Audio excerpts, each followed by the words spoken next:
Pew, pew, pew, pew, pew, pew. What's up, man? Jerome worship in your face. What's going on, guys? See, still need a haircut. Deciding whether I should let it grow and just get frilly again, or if I should cut it back and clean shaven look. I haven't discovered that yet. I haven't figured that out yet. So, Touch a Truck starts tomorrow at Greco Middle School, starting at 10 a.m. We will be giving away a brushless Traxxas Slash for free. All you gotta do is show up. I think it's either ticket or drop a name in a hat. I'm not quite sure how they figured out what they want to do with that yet, but yeah. So we'll be giving the brushless Traxxas Slash away. It's like a $350, $400 value, man. It's a decent truck, you know. So plus, I just bought a brand new battery for it. Chad B, what's up, man? So we're gonna talk about the Zino today because instead of doing a complete review of it, I'm just gonna tell you my thoughts so far because I think there's so many reviews of this thing. It really makes no point to do just another review, like, you know, 2 years after the quad's already dropped on everybody. So I think in the end, I'll just give you my final thoughts. So Andrew, what's happening, bro? So having flown the Hubsan Zino, I'm 30 flights in now. Nothing's really gotten better. The firmware doesn't really seem to fix anything. The hyperlapse functionality is kind of a joke because the quad is so unstable that it just makes hyperlapse look just trashy and garbage. So good, Thomas. Yeah, I don't know, man. I think it's exactly what I expected. It was going to be a glorified 501S with a 4K camera and 3-axis stabilization gimbal. That's what I thought it was going to be, and that's exactly what we got. We got just a slightly upgraded version of a 501S that folds up, I think. It's good for what it is. There are plenty of other options out there. Now, don't get mad and be like, "What are you talking about? There's plenty of other options out there." I'm talking about when this thing was released, you guys. It was like close to $500. Okay, for $500, you can buy a lot of very decent drones for that. Okay, so don't hit me with the, well, you don't know what you're talking about. It's super affordable. That's because it's 2 years later and they're selling the thing for like $250 now. So yes, is it good for the money now? Sure, it's an average quad for $250. It's okay. It's not my first choice. I'd rather save up, maybe spend a little more on a real drone. I don't really see the Zino as being something that's fantastic and fabulous. For those of you that own it, I'm not trying to put your quad down if you really enjoy it or it's all that you have. I'm just saying, for me and the way I do things, this is all my personal opinions of how I perceive things. Remember that, okay? Just because it works for you doesn't mean it works for me, or just because what works for me doesn't work for you. All right. So don't get mad. Be like, dislike, this guy's an asshole. He doesn't know what he's talking about. Well, you know, I do kind of know what I'm talking about for what works best for me. And that's what I'm here for. So I just tell you guys my views and opinions. Lately, I've been having a lot of people stop into my channel and be like, don't talk about how much it drifts. You know, it doesn't have optical flow, but that's the point. Somebody going to buy this might not know that it doesn't have optical flow. My job is to tell you these things. Whether you guys know it or you don't, it doesn't matter because I still have to say it. There's some newbie out there that's never heard this information before that has to hear it. So that's why I double back and I say things more than once and I try to, elaborate on what I'm talking about. That's the whole principle here. That's what I'm on YouTube for. So when you see me relay information that you're already aware of, it doesn't really matter because somebody else might not be aware of that. So think about that when you watch my videos instead of just being like, well, it doesn't have optical flow. So that's stupid of you to say that. Like, okay, whoever floats your boat. But the 10 newbies that just watched the video, they didn't know it didn't have optical flow or why it's not steady. So there you go.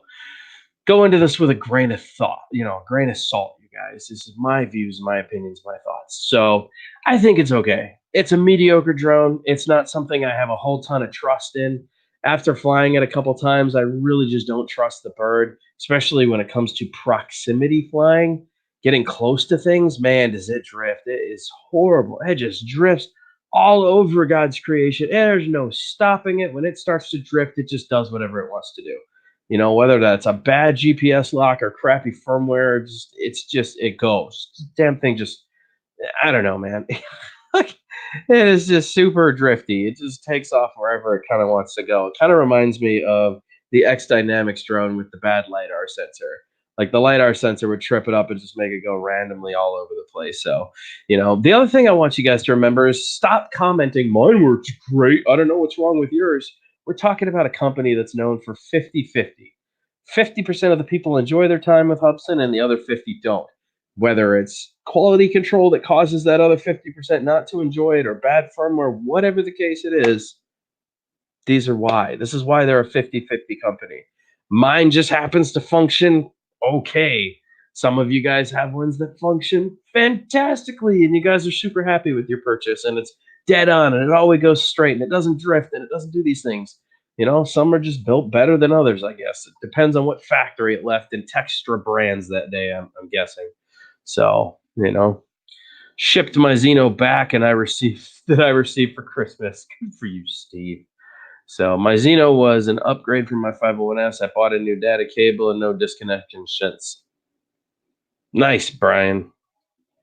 So I'm just here to give you my opinion, guys. And my opinion is it's a mediocre drone. It's okay. It's heavy. It's bulky. For a folding drone, it is extremely heavy. I don't understand why it weighs so much. We're not talking about a Mavic 2 or we're talking about a Hubsan product. And with lack of all the other sensors, there is no reason that drone should weigh what it does. And it does. It expends a lot of energy trying to carry around 2 or almost 3 pounds of weight for whatever reason, guys. It seriously weighs. I think it weighs almost 3 pounds. If I put it on a scale, I bet you it's 3 or higher. I'll have to look that up, but just the feel of it feels heavy. Ron, what's up? So, anyways, after testing all of the features, I'm not impressed. I think it's a mid-range drone. For those of you just getting into the hobby, it's a great starter drone, just like the 501S was. If you got one that functions good and doesn't have any issues, I'm gonna keep mine and I'm gonna keep playing with it because it functions well enough that I don't want to get rid of it. But every once in a while, it surprises me with a decent day of footage, or I was able to do something I didn't think it could do. Just happened to be that day that it worked out. So we're going to keep it, and I'm not going to just get rid of it or be upset with it. I'm just going to say it's a not even a mid-range drone. It's like kind of a beginner package is what it is, man. It's nice that it has a 4K camera, but for the most part, guys, the functionality doesn't say anything for the camera. The gimbal and the camera can be as great as they want to, but if the bird doesn't function like it should, it makes the camera and the gimbal pointless. And as a drone hobbyist, I look at these things when I purchase. There is a reason why I respect Bebop and Parrot drones so much, because they just give you such a fantastic deal for the money. So if I was to go out and spend $500 on the Zino and it was released, or $500 on the Parrot Bebop 2, which one do you think I would take? If you guys had to guess, which one do you think I would purchase over with the Hubsan Zino 4K or the Parrot Bebop 2 1080 at 30? Which one do you think I'm going to buy?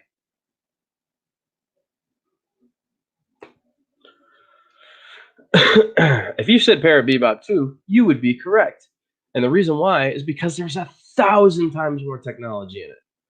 It's got optical flow. It's got sonar sensors. It got miles of range. Miles of range.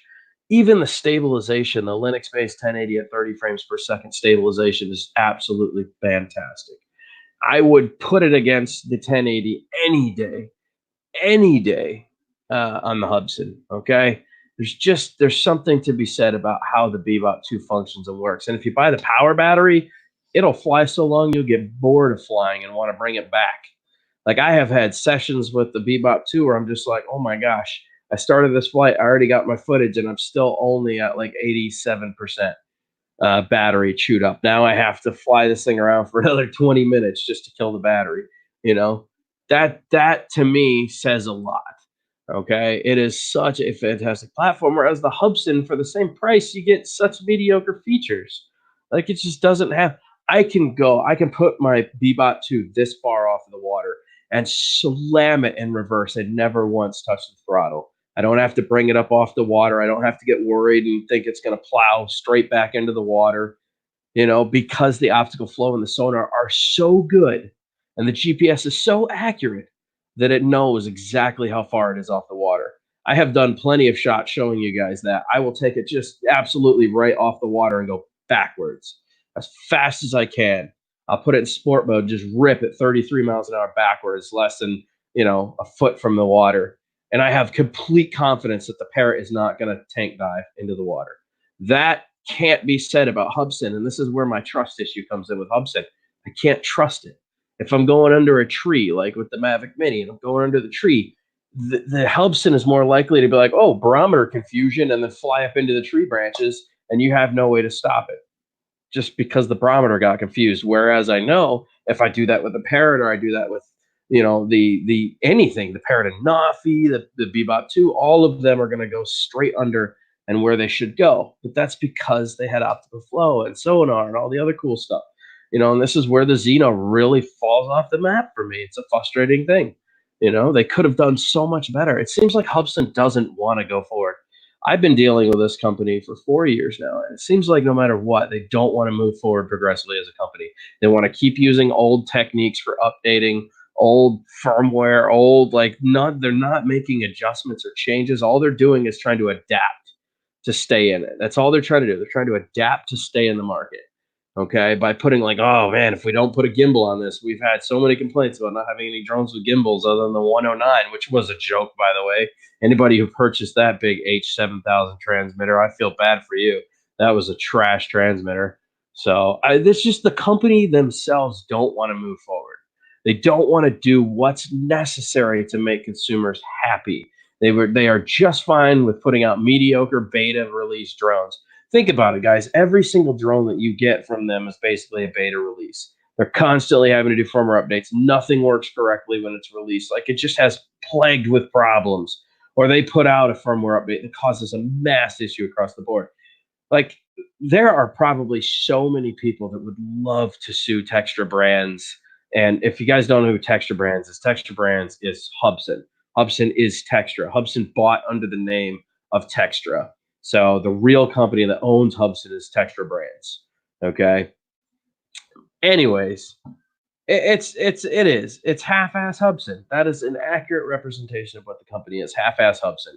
They don't want to do what's necessary to make it a good drone or spend the actual time and effort into finding the correct part. I would be willing to pay more.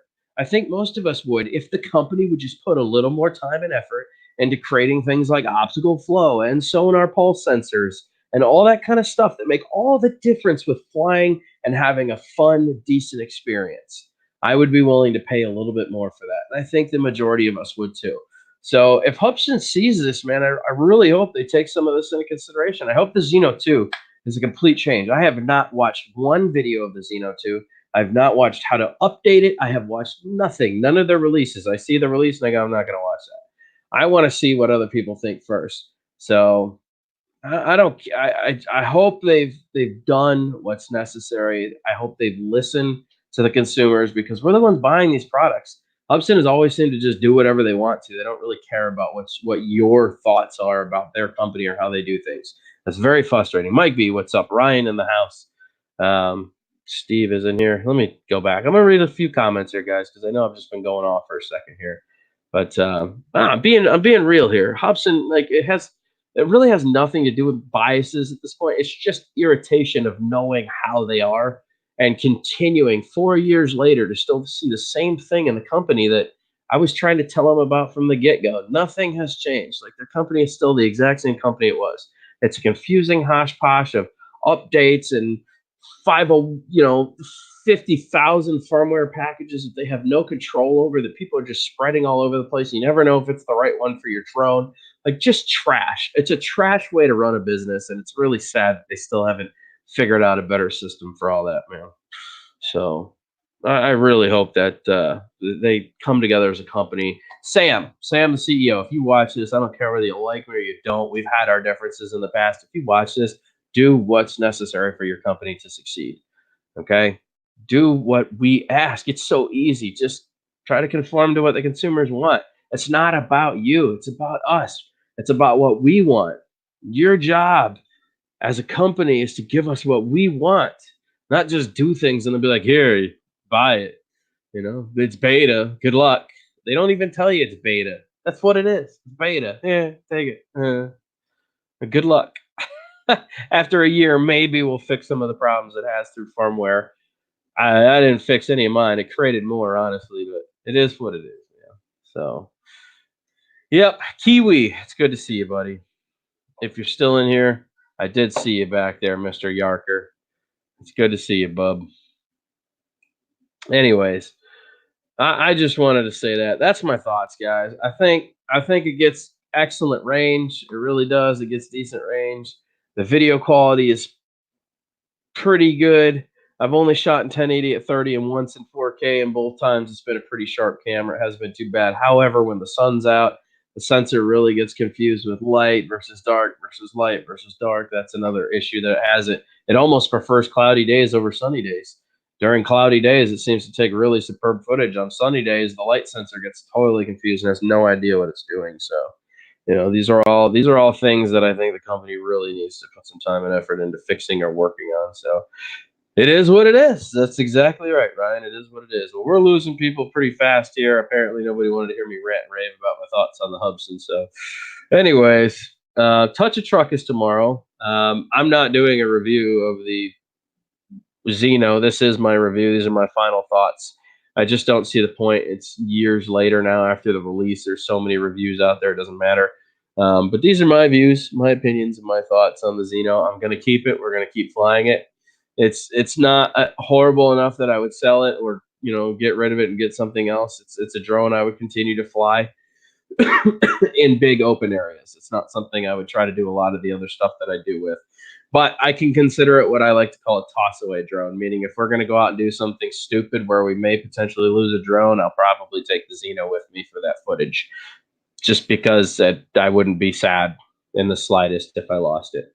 So that's being honest, man. That's 100% honesty right there. So yeah. Hey R&D.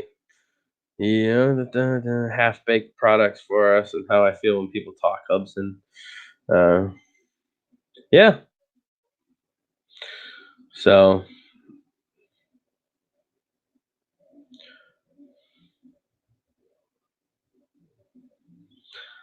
yep. I don't know. They're probably all stoned in the Hubsan plant. Like, you think you understand? You don't understand. It's so hard to create the firmware. Plus we're on holiday. It's Chinese holiday right now. Goodbye. We'll see you when we get back from the holidays. Oh man, Hubsan. Well, I hope they, I hope they watch this. Anyways, guys, I'm calling it. I'm gonna call my mom. Sounds like she just got home. Oh, whatever, Ryan. It's called an imitation or an impersonation. You take that how you want to. And they are on Chinese holiday still, I think. So go land it in the water with no flotation. I'm dying for something new every day. I'm dying of something new every day. That's how I feel. That's how I feel, Mike. Dying of something new every day. I am offended. Well, that's too bad. Welcome to YouTube. Love you too. All right, guys. I gotta go change his cage and go chat with the mom. So tomorrow's Touch a Truck, and we're gonna be giving away the Traxxas Slash. The offended person's giving away the Traxxas Slash tomorrow. So that'll be fun. That'll be a good time. It's on the bed right now. I got it over there, and we're charging up the battery. I'm gonna go clean it up, make sure everything looks all nice and spunky. So, like I said, guys, biases aside, I gave you a true thought process on it and the company at this point. Nothing's really changed. It's been 4 years, and I still haven't seen any changes. So hopefully, the Zino 2 is a big wow factor for everybody. The company just pulls some magical shit out of their butt, and they just wow everybody. That's what we're hoping for here. My Chinese ancestors are crying. Okay, Mushu, calm down. Alrighty, guys. Well, RC Crazy, you finally made it. You made it until I said goodbye. You should have been in here a couple minutes ago, man. I have no intentions to leave this stream up. I'm thirsty, and I got to finish an edit. We killed the diatone. You want to see the diatone? Let me show you the diatone. I did it in, man. I broke it finally. I smashed it into a tree really hard today.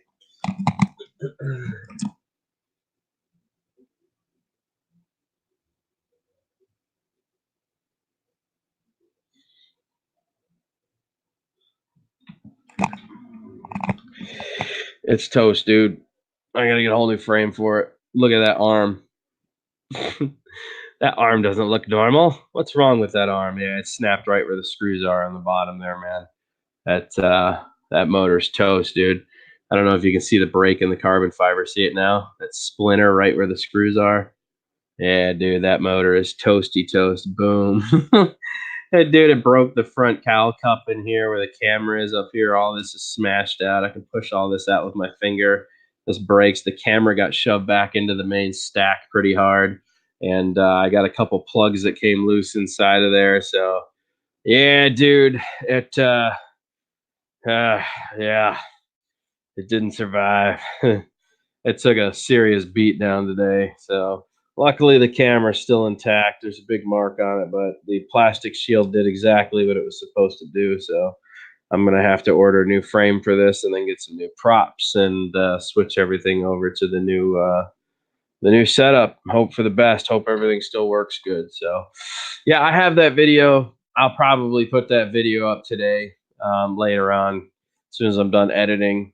We did a rip inside my hobbies. They put the rings up on the ceiling, and we went over to the hobby shop, and they put the big rings around the ceiling, and we were just boom, we were having a blast. I brought the Tiny Hawk and the Mobile 7, so we were on a 2S and 1S inside my hobbies, just flying through the aisles. Man, it was absolutely a blast. Me and Vishnu were tearing it up, man, inside the hobby shop. We were just having a great old time, man.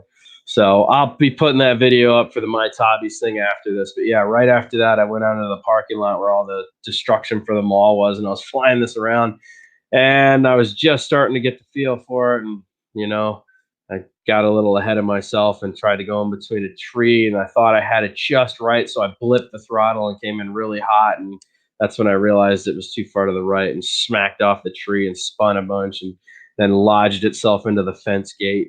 And I was like, oh yeah, it's done for it. So yeah, it was definitely a good hit, man. I don't normally bust carbon fiber, so I didn't even delaminate. I just snapped it clean off. So I'm sorry, Steve. I'm sorry. That's the first crash I've had with the Diatone, man. I finally, after owning this thing for months and months, decided to just do it in all on one go, you know? So, yeah, this isn't fixable. That whole piece is bent and broken.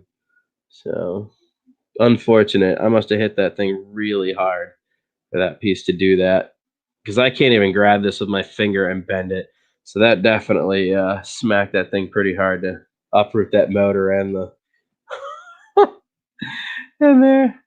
Don't you hate when the trees jump out in front of you? I know, right? I used to say the same thing when I was drinking and driving. You know, since I stopped drinking, I realize I'm still the same asshole, just with a lot fewer dents in my car. Yeah. A fat joke mixed with a ball joke. That's pretty good. Practicals will be wrecked. Exactly. No, no, no. That's definitely not what happened. Definitely not what happened. I did not sit on it, dude. The footage is great though. I just started getting in my zone, man. I was feeling it. I was feeling myself. I started smoothing out. I was going around the pile of junk. I was like, yeah, pile of junk, really fat. Boom, blip the throttle. What's that? A backflip? Yeah, come out of the backflip. Oh, barrel roll. Boom, and then behind the tree, around the tree, and then the throttle blip because I'm a badass. Right into the tree, and that was it, man. My two spectators that were taking photos of all the garbage were like, "What was that?" It hit with a very loud thunk. So yeah, I definitely went all in. You know what I mean?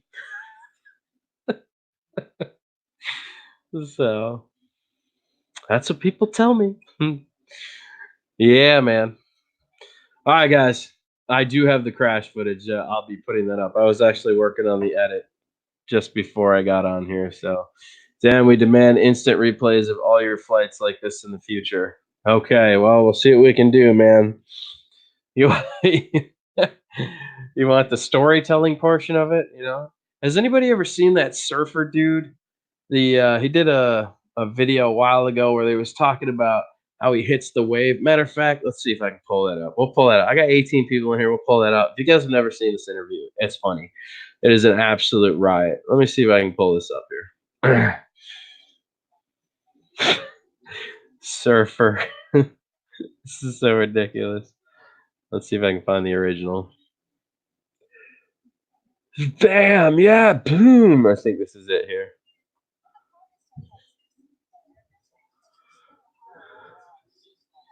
Yeah, here it is. This is like the story I just told, man. Let me all right, let me do a screen share. And we'll do an application window, Chrome tab, Surfer interview, share audio, share. You guys should be able to hear this, I'm thinking. So we'll go ahead and widescreen this. You ready, man?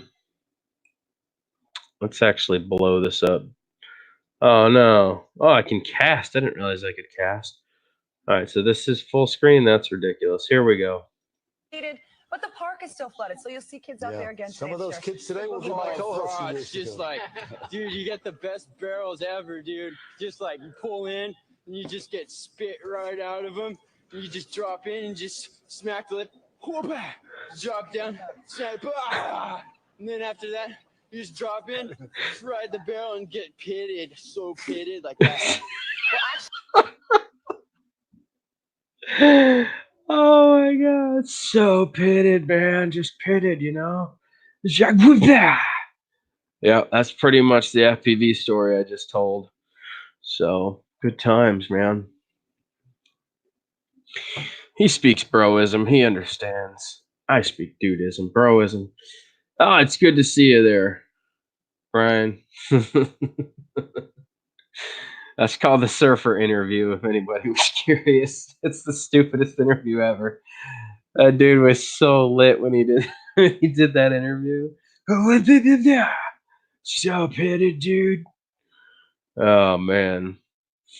Good times. All right, guys, for real though, I'm getting out of here this time. Seriously, I'm leaving. I'm gonna go drink me a sparkling water and do all my laundry and debate whether I'm gonna go get this beautiful haircut. I'm gonna finish editing that footage. I'm gonna finish cleaning up the Traxxas Slash for tomorrow's Touch a Truck event, and then call it. I just couldn't get behind the Zino. Well, you know, accelerated. Neither can I. I can't do it either, Mike. I'm not a big fan of the Zino, brother. It's okay. It's mediocre for what it is. It doesn't function like anything else I have. It's the most unpredictable quad I have. And I have flown the Pixley. For those of you that don't know, this is very unpredictable. So if I'm giving the Zino less props than the Pixley, you should probably buy one of these. So, yeah. If anybody's attempted to fly the Pixley, then you understand how I feel about the Zino. How about that? Alrighty, guys. Jody, good to see you. Everybody that's in here, Michael, everybody, I'm out of here, man. I will catch you guys on the flip. To the real.